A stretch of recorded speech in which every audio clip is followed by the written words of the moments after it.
Yes, sir. Broncos plus a half, first half, baby. Officially hit. Yeah, Let's go. I was very close. Oh, shit. I was very close to taking that first half under, and I did not. Thank God I did not. There's one thing that may be better feeling than winning a bet is Is not missing taking on a one that. losing bet. Yeah, that's the greatest feeling in the Absolutely. world. Absolutely. We've been on we've been on fire this week. Well, MLB, I don't know how they're just making it so easy. Me, I don't even know that much about baseball, and I'm winning bets. Why are they 6-7. making it that easy? I don't know how they're making it that easy. Bite your tongue. Although, I mean, Padres Tomorrow's are losing gonna right now. tomorrow's gonna be a Yeah. terrible day. The only thing I took in that one was the over. It was 8.5, so they only need 2 more runs. Look at you. Hopefully they can punch it in. Yeah, dude, I just wasn't. I don't know. Padres, like I said, they have too much swag with Tatis and fucking. Too much swag, but you know what? Sometimes swag just doesn't produce on the field. It just doesn't work out sometimes. I hear that. Man, it's refreshing. Not really. I mean, it is, but it's also a little dull, man. We got What? our third person, fucking just. You know what thought I had hates us. before?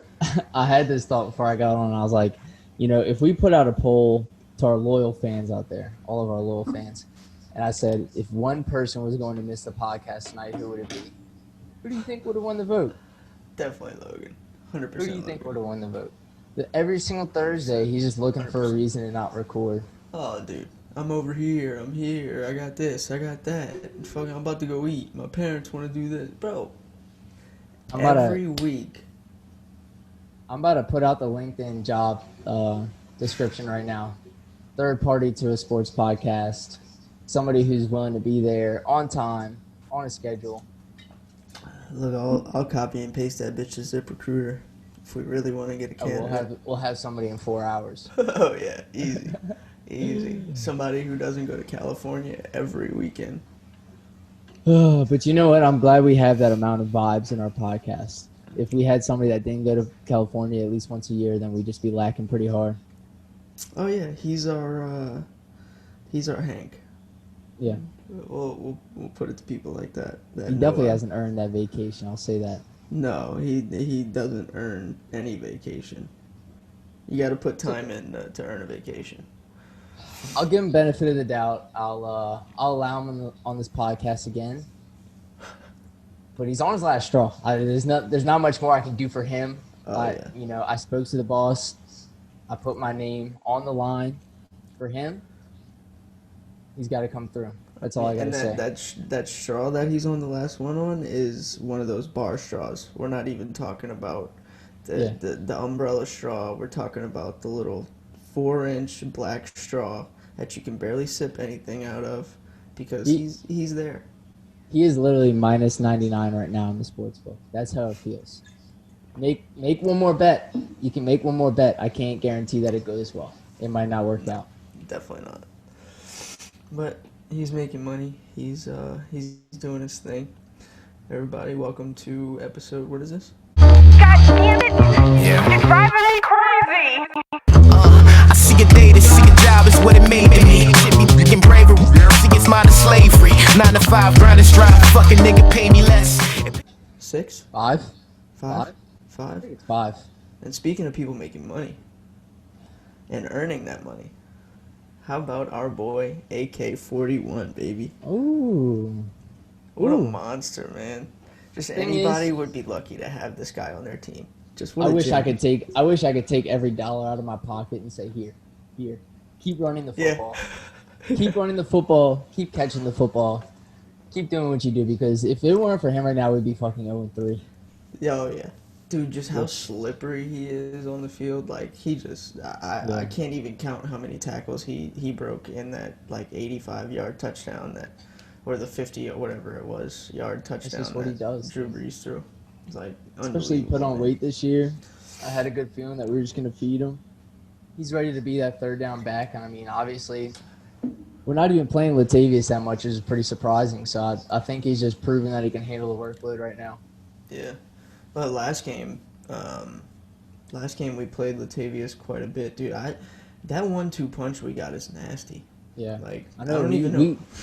We went away from Latavius a little bit. It was looking good in the second Yeah. quarter, and then he just disappeared. I don't know what the deal is with our game plans to where we got shit working, and then we move on from it in the second Yeah, half. It doesn't really make too much sense.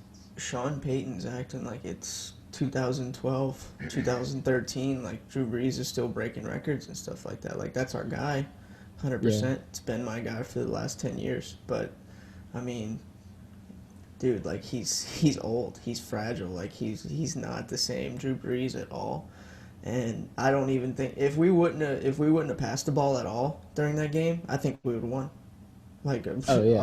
our running offense was absolutely insane. We're getting like 6 yards of carry. That's all you Easily. need. You can't ask much for more. Like the thing is, I mean, obviously Drew Brees doesn't have the arm that he used to have. This, I mean, a beaten drum. Everybody's talking about this, but like, we just got to put him in situations to win. Like he can be an elite game manager. Just put him in situations to win. I mean, he started to look for that deep ball last game too, and every single time it just seemed like he didn't have enough time to get it off. He had somebody in his face every time he looked up. Yeah, it would be a nice little throwback in time if he would throw like a little 20, 30 yard. Yeah. Little I mean, floater. I think we're gonna get right this week against the Lions. I mean, their defense is not good whatsoever. They had their little win last week that they shouldn't have gotten, so they're kind of gonna come down to earth this week. I think. At least they didn't get that up like that type of game for us. Yeah, we're definitely in a get right spot for sure. I mean, like you said, Lions defense. Emmanuel Sanders finally caught more than yards. Oh yeah, Emmanuel Sanders finally caught more than 2 balls in a game. So, which, by the way, for the listeners at home, Nick Squared put up that prop bet of Emmanuel Sanders over. These people just wish they could be in our group They message. just, you know what Green I mean? Like checks.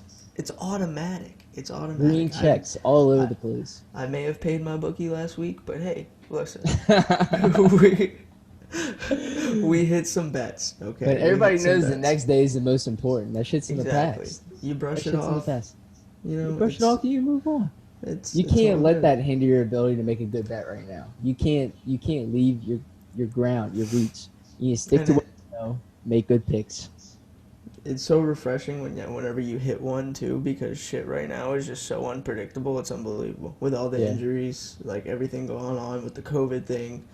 That's what makes me nervous every single week when I'm placing NFL bets. It's like I know that they're missing probably their fucking right guard, but I do not know about. Like, we know about the fantasy people that are out, but it's just like I don't know who's healthy on the O line, D line, like especially defense. Fuck, like it's hard to keep up with all that. There are about 30 people that got injured 2 weeks ago. I wish people cared about my Safari history, because my Safari history on my phone is like. It's like who's starting for the Vikings this week, like who's in, who's out, like free picks. It's exhausting, dude, it's crazy. It's exhausting. I shouldn't have to keep up with all that. No. On the betting page, they should have inactives. If they really cared about the consumer, they would have inactives, game stats, everything that you need all on one page. Why is it a guessing game? Why do I just see the lines and I need to know what's going on? Yeah, I'd hit 5% of my bets instead of 3. You know, like, give me a break. Yeah. But man, September's behind us now. We're good. September was by far one of the worst months ever. It's pretty terrible. Oh, I mean, I don't think we really need to speak about LSU losing, but LSU lost. I have a lot of thoughts about that a lot of LSU fans disagree with. So I don't know if I want to piss off too many people about that. Dude, by all means. I mean, it was just a slippery slope all season, trying to like make it seem like Miles Brennan is just stepping into fucking Joe Burrow's shoes. That was never going to happen. And look, it's week 1. We play one game. I will put my nuts in the bucket right now. Okay, I'll say that. Miles Brennan is not that dude. If he ends up tearing it up this season, yeah, that's on me. I don't really care. But he's not that dude. And I mean, missing Jamar's really big. Defense looked terrible. I don't think KJ Costello is really that good. Might be that dude. I don't think he is. But I don't know. It might be a rebuilding year. It might not be, but I think we're just gonna kind of be middle of the pack. What LSU football is really good at being. I feel that, yeah. And I don't blame Jamar Chase either. It was strictly a business decision on his part. I Top mean, 5. he's gonna get paid either way. I mean, like he's unreal. But Miles Brennan to me just doesn't have that grit, that killer instinct that Joe Burrow had. He just, I don't know, man. He may be accurate or he may have a strong arm or something like that. But like I said, he just doesn't have the awareness. He just, I don't know. We were very, very, very spoiled last year as a fan base to see the team that we had. And I don't think anybody was really expecting it either, which was the greatest part. And I think that since they set that expectation now it's like even more of a letdown that we were looking for. Yeah, we were looking forward to all this shit. The depressing thought that nobody's really talking about is that last season is probably the greatest LSU football season we'll ever experience. Ever. That's about as good as it gets. That's about as good as it gets. That is a fact. Just temper your expectations. Just enjoy some football. It's LSU football. We're going to go out there and give 110% every single week. It's going to be fun. Don't expect much with Miles Brennan on the quarterback. TJ Finley next year, that's another discussion that I'll have next year. But right now, Miles Brennan, as long as he's under center, I don't have too much confidence in the Tigers. Yeah, I feel that 100%. Dude, could you imagine if we had Joe Burrow whenever Odell Beckham and Jarvis Landry were on the same team?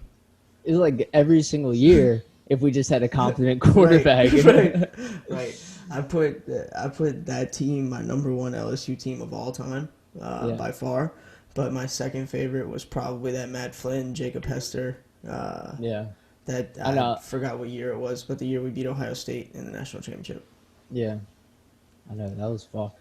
Yeah, that was a long I don't remember. That was probably like 08, maybe. And then they won, and then the Saints won, and then, oh, man, life was just great. And then we had this guy named Jordan Jefferson. I mean, not Jordan Jefferson. What am I saying? Wait, was that his name? The year that we couldn't cross the half-yard line? Yeah, it was. I don't know. I don't know why. I thought I said Justin Jefferson's name for a second. But, yeah, Jordan Jefferson. He was just... I remember him... I remember the stories of him going into bars and stuff in Baton Rouge and being like, "Oh, I'm Jordan Jefferson. You don't need to get the fuck out of the way." It's like, dude, who are you? This is a guy that you want to root for right there. Yeah, it's like, what are you saying? Yeah. But back to the Saints. I don't really want to harp on LSU too much. I think we do bounce back this week. But also that came out today, that Emmanuel Sanders quote, whatever podcast he was on, talking about, like, literally finally somebody is talking about our ref problem other than Saints fans. Because whenever it comes from us, we just sound like annoying pieces of shit. And I would probably hate us as a fan base, too, if I heard us complaining about the refs all the time. But it's true. Like, literally every single Sunday, you're just watching the game and you accept it for what it is whenever the refs are just making egregious calls. Like, literally, we wasted a challenge last week because they were just a yard off on their fucking spot. That shouldn't happen. And the most significant part about it being Emmanuel Sanders that said that too is that he does, as great as he is, he does bounce around from team to team, especially in the past couple of years. And him being kind of still from the outside in, being able to come out and say that, like, we have the worst officiating crews, and like just like the games are just terribly officiated. Like it's sad, man. Like. Yeah. Why is New Orleans, like, especially the Pels too, like the Pels have been fucking disrespected so hard by refs. We'll get to the Lakers later, but AD was not getting those calls in New Orleans. He was not. He Absolutely was not. I fought to the death every single night because AD was not getting those calls. Okay, because you switch your fucking jersey should not mean that you get those calls. I'm sorry. That's just so annoying. Like, watching it on a nightly basis, him getting those superstar calls now. He was good with us. He should have gotten those superstar calls. That's not how it works. No. Not how it should work. It is how it works. No, you put on the purple and gold, and you go out to Los Angeles and team up with a guy named LeBron James, and that's basically like you're going to the line at least 12 times a night. So, I mean, Yeah. I don't know, man. Back to Emmanuel though, like the thing he has been around the league a whole lot, and he has also won Super Bowls with different teams. So like I think that's another big plus too. Like he is very well respected around the league, and I hope. I mean, I don't expect much, but I hope that kind of changes something. That he kind of spoke on it. Like it doesn't really do much whenever us as fans are complaining about it constantly, because fans just complain about refs. That's what we do. Right. But I don't know. I mean, he went to a I was Super Bowl glad to last see year. that today. Wait, what? No, I mean, he went to a Super Bowl last year. Like he was Yeah. in the Super Bowl last year. Like I mean, he knows. If anybody knows on any team, it would be him. I mean, he's been from team to team, from division to division, league to league. I mean, like he's probably the one that has the most weight out of anybody that could have said that. And yeah, I mean, it does get annoying that we keep on saying it as fans, but whenever the players start to speak out about it, like the ones from the outside in, I mean, it does hold a lot more weight than, I mean, it should, at least. Yeah. That it should. Yeah, I mean, just how the refs and the league and the officials and all that stuff look into targeting, and like how we had Bountygate and like all these scandals and shit like that. The refs should be just as much investigated as the players should, in my opinion. I mean, not like this is. I probably shouldn't speak on this, but there's a clip of Sean Payton literally paying a ref last week, and like it just does not get talked about. Like, that video is going around on Twitter right now. He very blatantly hands that guy $100. I don't want to bring too much attention to that, but Yeah. I mean, like, it's just kind of an example of what's going on in the league, and it really sucks that we're putting our money in things like this too. That's what really sucks about it. It's like whatever we didn't pay AK is now in that ref's pocket. Yeah.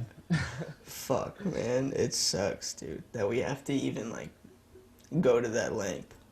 It's sad, man. I was just dumb. I was very prepared to turn off the TV this last week if that fourth and one call got called as we didn't make it across the line. Mm-hmm. That we had the challenge. I was fully prepared to turn off the TV.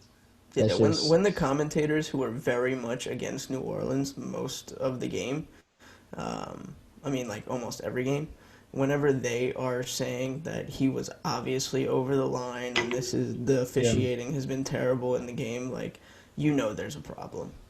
I think it was beginning of the game too. They like literally made a point to say there's this many years of experience between these refs. It was like 110 years of experience. They were just like, oh, so this is a great group right here. And then just the rest of the game was a fucking shit show.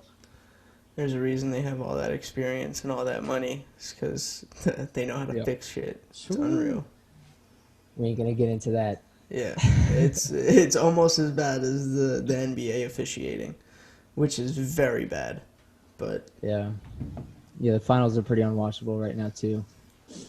Yeah, it's bad. I mean, oh shit, my bad. Yeah, that game last night was rough to watch. Yeah, I mean, if obviously Dragic is out for the rest of the series, that's a huge blow. Bam is doubtful tomorrow night. He will probably be out. I feel like he looked like he injured like 3 separate things that game. I saw him holding his hand or his wrist, which he has already hurt. And then he fell to the ground pretty hard one time. He got pretty hurt. I don't remember what the other one is, but he is very banged up. Don't really have too much confidence in him being able to guard AD, even if he is playing the game. So congrats, LeBron James, on your whatever championship. I think it's his 4th. No, I don't know. Who knows? He lost more than I can count already. So I think he's 4-7 now after this one. Yeah, he's 4-6. He's on his way to 500 in the finals. What a guy! What a guy! I have a lot to say about LeBron, but we're. See, the thing is, I don't want to sit here and be a LeBron hating podcast. Yeah, I know. I don't either, but it keeps on happening. I don't want to do. This is the thing. So, all I tell people is that he is not the greatest basketball player of all time. Okay. Never will. And be. then that is never will be, and that is translated as me saying that he is a bad basketball player. So he does something good, and somebody comes to me and they're like, "Oh, Nick, what do you think about him now?" It's like, dude, second greatest basketball player of all time, really fucking good. He's very good at basketball, okay? I'll tell you that right now. I'm not going to sit here and say he's bad at basketball. I will attack his character. I think he's a bitch. Like that. Jeez. This guy, if you're issuing like official complaints against the refs, look, us as Saints fans, we were just talking about how we were actually prejudiced, like the refs are prejudiced against us. Okay? The Lakers are not. Y'all get every single call in the world. You, as LeBron James, get every single call in the world. I should not be seeing you issuing a statement to the referees about not going to the line as much. If anything, he should have issued that statement in fucking Cleveland. Not you don't wait till you go. You don't wait till you go to Los Angeles to do that, or you don't say that whenever you're in Miami with the Heat. You say that when you're in Cleveland. I mean, like it's a cycle with him, man. If he's not getting the calls, he's making a statement, or he's a week before the finals. He issued that statement. Yeah. That complaint was not about the Western Conference Finals. It was preparing for the finals. It had nothing to do with that series. It was foreshadowing. He did not give a Butler. fuck about the foul calls that he was getting against the Nuggets. I promise you right now. Oh, I know. I mean, if he would have played Utah, it'd have been the same thing. If he'd have played anybody else, it'd have been the same thing. Yeah. I mean, He he had that ready. He had that in his back pocket, just like he had that cast in his back pocket a couple years ago. Whenever he said he was hurt. Yeah, like come on, bro. Doesn't get talked about enough. Then he's jumping off a cliff a couple days later with his kids. So it's pretty much broken hand. Yeah. Doesn't get talked about enough, but we'll talk about it. That's aquatherapy, though. You know. We'll talk about it. It is. We wouldn't People know about love the things that he goes through. I mean, look, is it impressive that it's his 17th year in the NBA and he's still doing what he's doing? Absolutely. Is he one of the greatest basketball players of all time? I hate to say it, but absolutely. You know what I'm saying? Is he a game controller? Is he dominant? Absolutely. But is he the best basketball player of all time? Absolutely the fuck not. You cannot go back and look at a Michael Jordan highlight tape or the documentary that was made or even fucking Space Jam and be like, yo, there's somebody better than this guy. Oh, if LeBron fumbles Space Jam 2, he's done. He's done. He can't be brought up in any GOAT conversation with me. That'll be. He will. Have you seen the uniforms? I have, and He already not off to a good start. Yeah, he's definitely 4 for 8 in the finals. If that. I can't wait till that movie comes out. I cannot wait until that movie comes out, especially if Anthony Davis is in it because I know he cannot act. I'm gonna be camping out. I've seen his motor oil commercials. He can't even dress himself. He's lucky they got staff for the movie because if not, he wouldn't even know how to fucking dress for it. Hey, AD, just wear your uniform. Oh, untucked or tucked? He doesn't fucking know. He doesn't know. He doesn't know.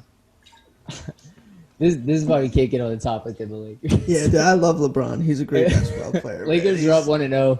They're gonna win the finals. Okay, I'll say something good about the Lakers. Sweep or no? I mean, if Bam comes back, I'll give the Heat a game or two. Maybe. I don't think Dragic. I mean, he's a big loss, but he didn't really play too well game 1. Before he got hurt. But if Bam comes back, I'll give him a game or two. They looked uncomfortable. I mean, everybody besides Jimmy Butler looked very uncomfortable. Yeah, he started off the game really well. And the thing is, they were up like 13, 15 points in the first quarter. And they just started getting really loose with the ball. It was really weird. Like, you're playing in the finals, and they're just dribbling the ball loose. They got ball stolen from them a couple times that led to a 3. A couple of second chance points for the Lakers that turned into a 3. They allowed the Lakers to come back within the first quarter when they were up 13 to 15 points.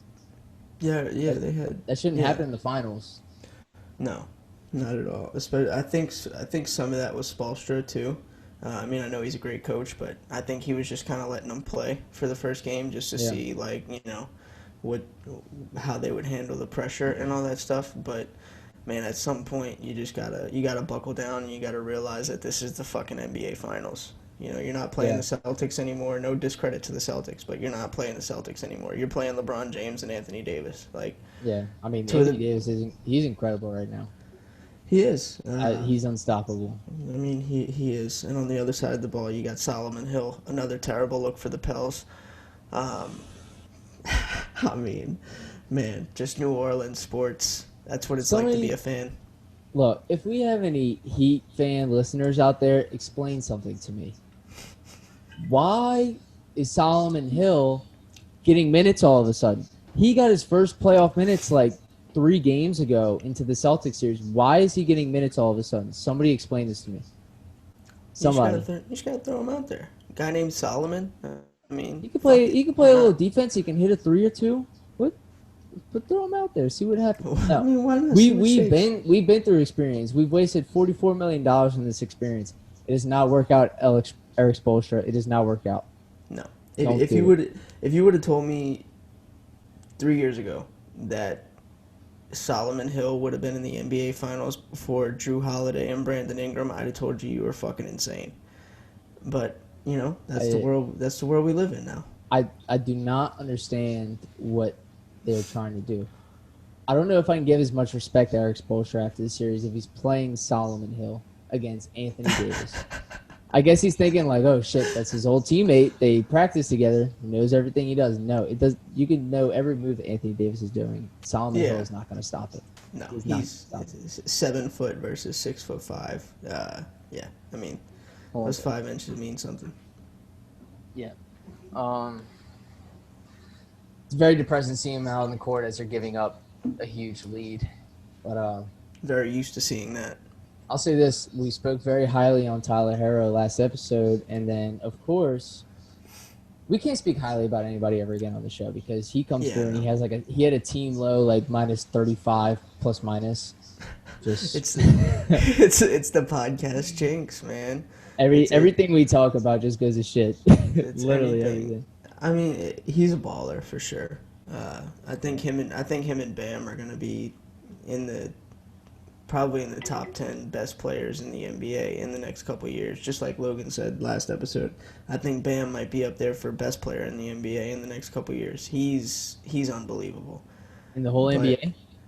Absolutely, I think so. And dude, he's so athletic. I mean, if he gets somewhat of like a mid range, I mean, he already does somewhat have it, but like if he actually develops a good shot, Bam could actually be unstoppable. He could be.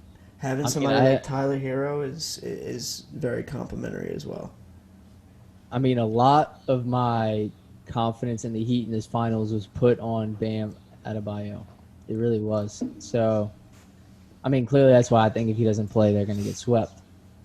But he is very good, and every year that he's been in the NBA, he has made that big jump that we expected to see from him. I think for him, he's got to develop a little bit of a deeper shot, maybe get out to the three-point line, which I do expect that he will get because, I mean, his jumper motion is pretty smooth. He can shoot the ball pretty well. So I think he will develop that when it comes to the time. I don't really believe in like forcing your bigs to start learning how to shoot the three. I think it's a really bad idea. It's got to come naturally to them. They just got to gain confidence as time goes on. So he'll get there. He's definitely not even close to reaching his peak. I'll say that. It's kind of crazy how we're talking about in 2020 how like bigs are like need to be good from outside. Bro, and you all gotta this be able to stuff. do it Like, all. That's insane, man. Like if you were Shaq was one dimensional. Like that just doesn't exist anymore in the NBA. If you were one dimensional, you get played off the court, 100%. Like that's literally. Crazy. One good example is Jared Allen. Everybody's very high on Jared Allen right now, and the thing, when playoffs come around, he's not even on the court. And people were asking like, why is he not on the court? Because teams take advantage of his weaknesses. So like, the thing is, you can't have any weaknesses anymore in the NBA. You cannot. You will get played off instantly because every single other team is versatile as fuck. The Rockets aren't even playing with the center right now. Like you have to be versatile. And I hate to go at Giannis, but I mean that's why Milwaukee hasn't made it yet. Is because he developed somewhat of a shot but like I mean, Man, the Heat played him so well. You put 4 people right outside the paint, waiting on him to drive in there. I mean, nobody else can hit a three. You're gonna Yeah. win. Like you know how to guard it. It's that's why you can't put too much weight into what goes on in the regular season anymore. You really can't. right. Shit changes so fast whenever it comes to the playoffs. Example A, the Clippers. I mean, that people talked about the chemistry problems because that was bullshit that came out about the locker room like not getting along. I didn't really put too much weight into that, but they played well together. I mean, they're beating the brakes off of teams. So like, Right. and then it comes to playoffs and it looks like they've never played together before. I don't think whenever you put that many egos in a room, no matter what team you are, I don't think any locker room's gonna fully get along. So I think that was kind of blown out of proportion. But who knows? Now they got Doc Rivers, so we'll see what shakes. Dude, that is a recipe for disaster. I really guess Doc Rivers is not tired of losing in the playoffs. Like, No. okay. I'll be realistic. Okay. Joel Embiid, very good at basketball. Ben Simmons, very good at basketball. The pieces are there. Okay, but something's obviously very wrong with the makeup of their team. And I don't think Doc Rivers is the guy who can come in and fix that. They're not deep enough. They're really not. I mean, they got Tobias. I think their best shot was whenever they had JJ, and they blew that. I mean, with letting the media get to them and the locker room quote unquote fights, whatever. Yeah. I mean, they had Jimmy Butler on that team too. Like, look at what he's Think doing about with this. just role players now. Think about this. They got rid of Jimmy Butler because of Brett Brown. But, like, That's true. That's true. where's Brett Brown now? Fired. And where's Jimmy Butler right now? In the finals. The NBA Finals. That Jesus. franchise is just doing something wrong. I mean, I don't know what they do with Doc Rivers. I don't know how much better of a team he makes them. I wish there was a Hard Knocks for the NBA. That would be unreal. Could you It imagine? would. But here's the thing. With the NBA, would you still do it with like basically a bad team in the NBA? No. I'd do That's it the with... thing. With Hard Knocks, if you do it with a bad football team, it's like still kind of like interesting because football is just, I don't know. That's Football's a true. different Football's animal. football. Yeah, football's football. Football I is get what you're football. saying. Thing is with basketball, you have to do it with like kind of like an interesting team. Like an on the edge kind Like of you team. can't do Hard Knocks with the Washington Wizards. Like look at Bradley Yeah. Beal stuck in fucking prison. Like he's miserable. He's on Alcatraz. The whole team is just fucking Like floating. who's gonna binge watch Bradley Beal just deteriorating in Washington? Like at least right now, like who's Hard Knocks with? LA. So you got Sean McVay being a fucking nerd the entire time on the sideline. They got a couple of exciting rookies. What a And it's just cocksucker. football. It's football. You hearing those helmets fucking Yeah, on each dude. other? It's football. You gotta love What am I gonna do? football, Some dudes man. take some warm like layup lines in basketball. That's just not exciting.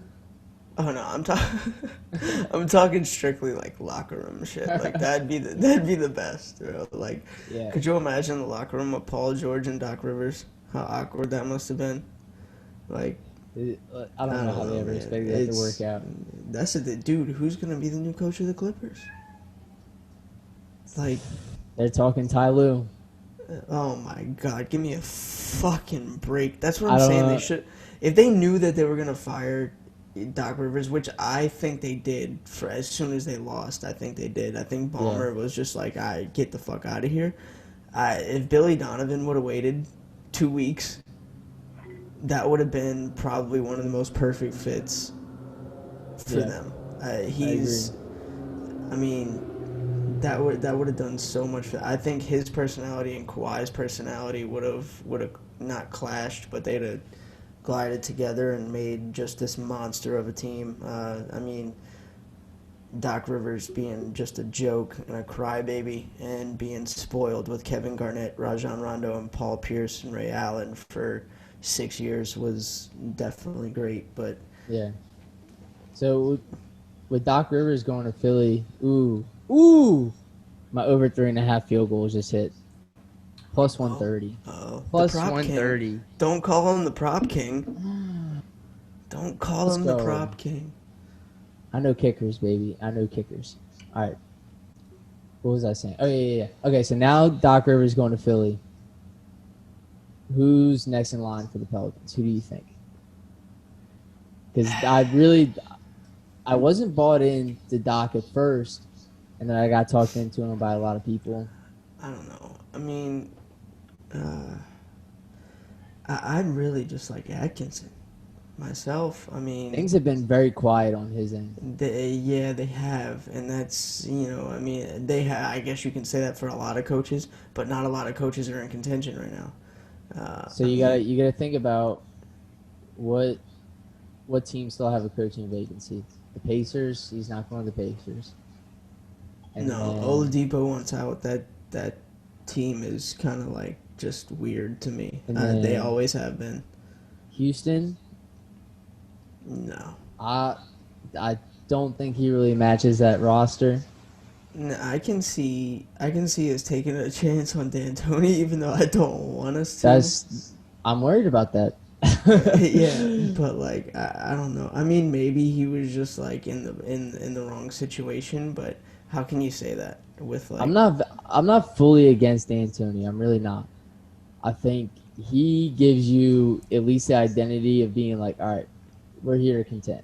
Okay, like he's not a developmental coach, which is why I kind of like Doc Rivers. Doc Rivers probably would have been the biggest signing, like free agency signing technically, that New Orleans basketball has ever had. That gives you the aura or whatever it's called of legitimacy. The we're here to win now kind of mentality. Supposedly, basically every single player in the NBA likes him. Would have been really helped out of free agency destination situation. Players coach. I bought into Doc Rivers a little bit, so it kind of hurt to see him go to Philly today. But with Kenny Atkinson, I mean, like, I understand KD and Kyrie, they're kind of like stingy pieces of shit. But then, like, in the back of my mind this whole time, it's just like, okay, why did Kenny Atkinson get fired from the Nets? I honestly, I don't know what was going on behind the scenes there. I don't think Kyrie played enough to not like him. Like, I don't think... Yeah. And KD didn't have the chance to not like him. Like, I mean... Exactly. Like, I'm just very worried about, like, underlying things that we don't know about. That with Kenny Atkinson, it's just like... I feel that. He got fired from the Nets, one thing. Number two, I haven't really seen his name. Like, we've been hearing about Doc. He got fired not, like, maybe no more than a week ago, and he just got a new job. I haven't been really hearing anything about Kenny Atkinson around the league. I mean, what if... I mean, not what if, because nobody could have guessed that the Clippers were going to lose. But, like, I mean, what if the Nets were banking on signing Doc Rivers? You know, and it fell through because he got a better offer from the 76ers. Well, the Nets already got Steve Nash, though.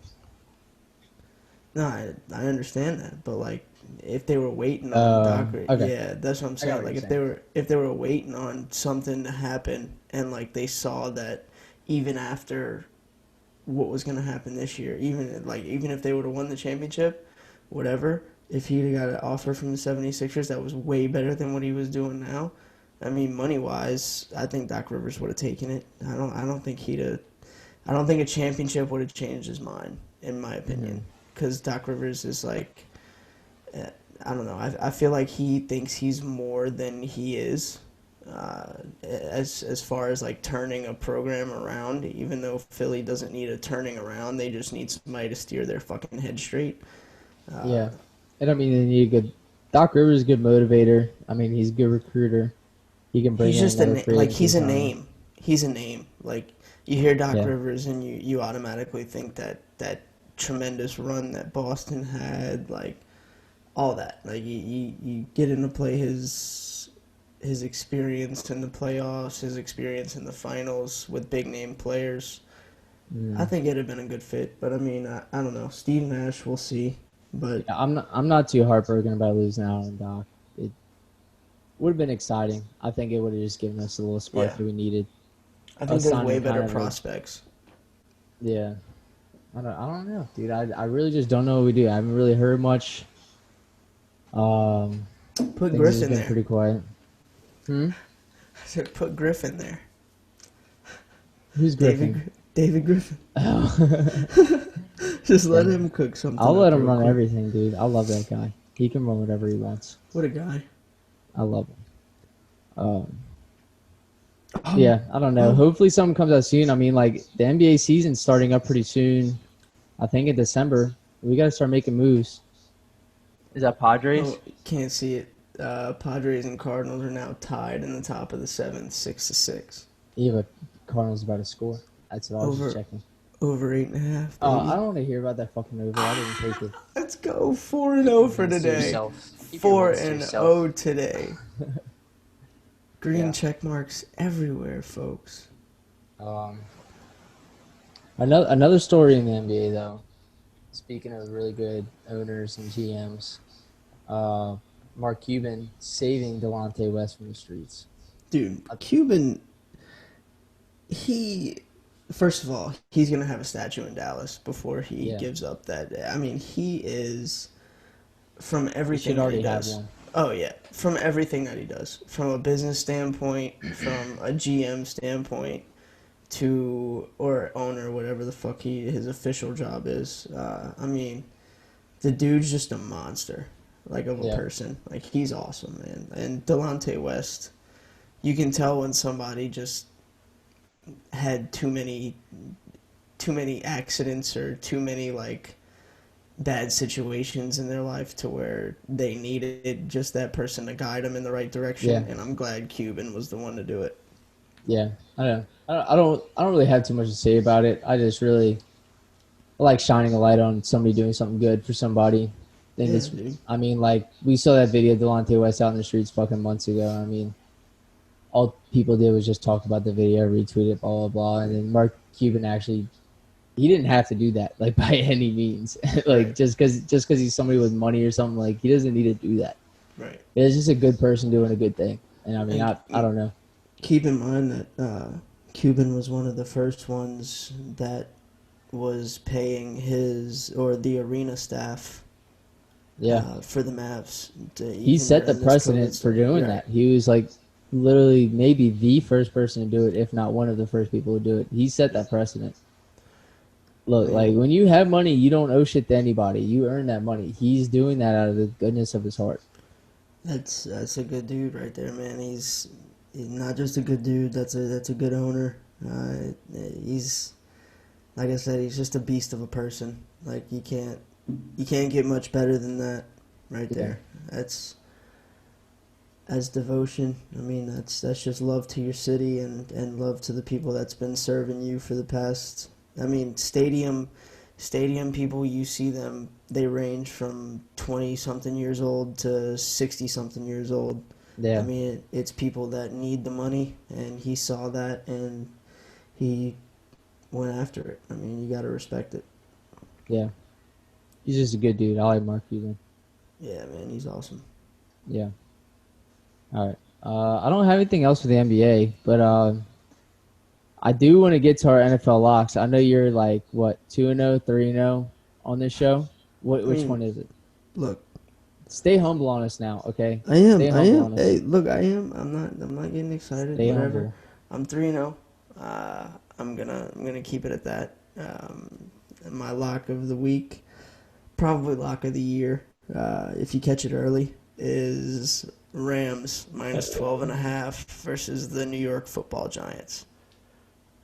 Saquon out. You know what? I like that pick. No, I don't like it. I love it. There you go. I mean, I love it. Listen, I love it. Some people say it's a trap game. We don't believe in trap games in the betting world. We don't believe in it. McVay, slick back hair, Goff's back to his original form. You got, Todd Gurley's finally out of there. Thank God. Fucking cancer. Just arthritis. The Jimmy Butler of the 76ers. Get him out of there. Get him out of there. He's terrible. We got Darrell Henderson. We got Malcolm Brown. That's all we need. Dude, Cooper Kupp's just rocking. Cooper Kupp is the Tyler Hero of the Rams. He just shows up when you need him. You know what I mean? I would take this at unless it's minus the finals. 17. I would take this at minus 17. Exactly. That's what I'm saying. It doesn't matter how big the number. You take them, you lay the points, you cash. I love it. I love this pick. I'm just, I'll speak on it. The thing is, the Rams, they found their groove last week trying to come back against the Bills, and they came up short, okay? They're hungry. They're hungry. They feel good. The Bills are a very good team that they came back on. They feel good. The New York Football Giants, their season's over, okay? They might be tanking for Trevor Lawrence for all we know. Their season's over. Big if true. The Rams are going to cover 2 touchdowns. Easy. Guaranteed. Aaron Donald's going to be up in Daniel Jones' shit the entire time. Daniel Jones never seen somebody that big in his life. Jalen Ramsey's pissed off that he gave up that many yards to Stephon Diggs, even though it was only like 40 or 50. Doesn't matter. He's pissed. You don't piss off Jalen. You don't piss off Jalen Ramsey. Pissed off. But let's. Enough about the undefeated guy. What what you got for us? Well, first of all, record 1-2. I'm not gonna hide from it. I'll be here. I'll tell you all about my record. The one win did come in the episode that we did not record, but Wilcox knows that I'm not a liar. So he will hold me to that. I am 1-2. Okay. Can't call them blocks or anything right now, so I am 1-2 in my picks. I got a pick I love. I'm gonna ride a hot hand, and that is the Bills -3. I took that Tuesday. I'm not gonna lie to you. I took that in the Rams Tuesday. I absolutely love that pick, brother. See, the thing is, and we may understand this more than your regular NFL fan. The Raiders are not that good, okay? No. The Saints made them look good that night. I'll tell you who's good is the Buffalo Bills. Absolutely. They went up big on a very good Los Angeles Rams team last week. I did not watch the second half. I don't know how the Rams came back. But the Raiders are not good. I expect this Bills defense to not shut down Josh Jacobs, but he might only run for 70 yards, 70, 80 yards. Derek Carr, he's not going to have time in the pocket the entire day. DBs are probably going to get a whole bunch of coverage sacks. -3, yeah.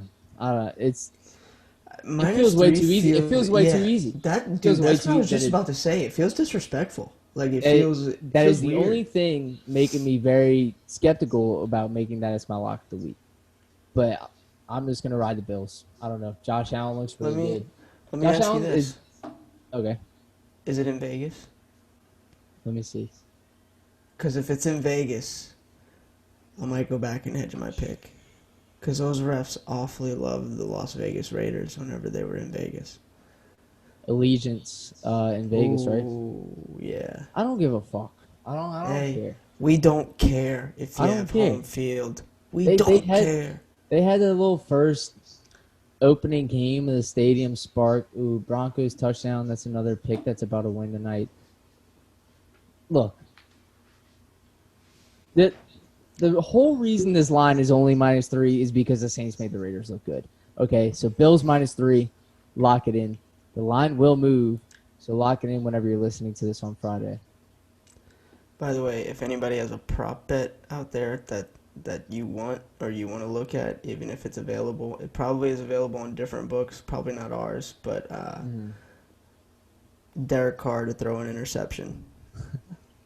Look, easy money. Here's an idea while we're recording. How about, okay, so we have our locks of the week on the pod. Maybe Sunday morning we throw out a little player prop lock. How about that? On the Twitter. Dude, I'm gonna tell you this. You are 1-2 in Mortal Locks. You are 1-2 in Locks of the Year. But listen, this guy right here is the prop bet king. I'm not gonna lie to you. The only prop bet that he's lost in the past probably 3 weeks is the Tyler Hero over 15.5, and that was lost tragically.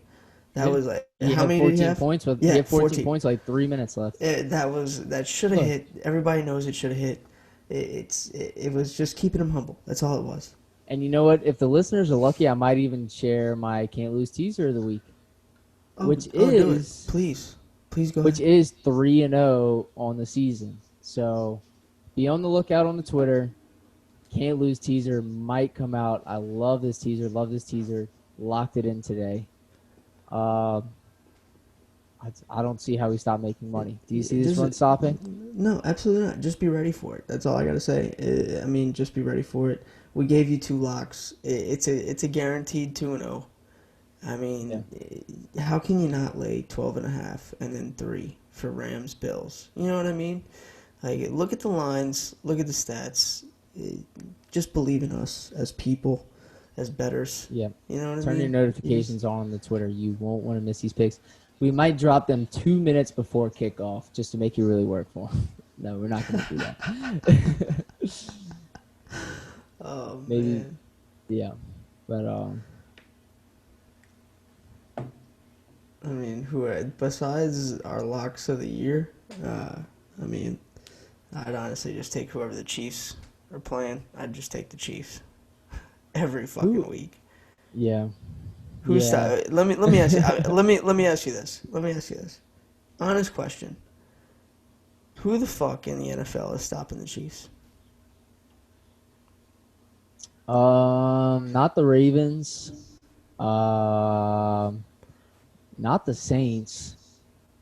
So really nobody else. I can't really think of anybody else I would. I mean, the Patriots, maybe. We'll see this week. The best game I can think of for the Chiefs would probably be the Seahawks. Seahawks Chiefs would be probably the best Super Bowl in the past 5 years. As of right now, it's very much looking like what it's going to be. I think the Chiefs are going back to back. I'm just saying that now. Yeah, I wouldn't count it out. They're very good. Patrick Mahomes is very good. You'll hear me say that on this podcast. Very good. Lot. Yeah. If you want another lock, Chiefs to win the Super Bowl, probably like minus 500 right now. But yeah, put your mortgage on it. Actually, I already have Saints to win Super Bowl. I'm riding it out. Yeah, me too. I have a lot of units on that. Saints don't lose me money. Okay. Yeah. All right, bud. Love you. All right, man. Episode 5. Love you, brother. Take it Fuck easy. Logan LeBlanc.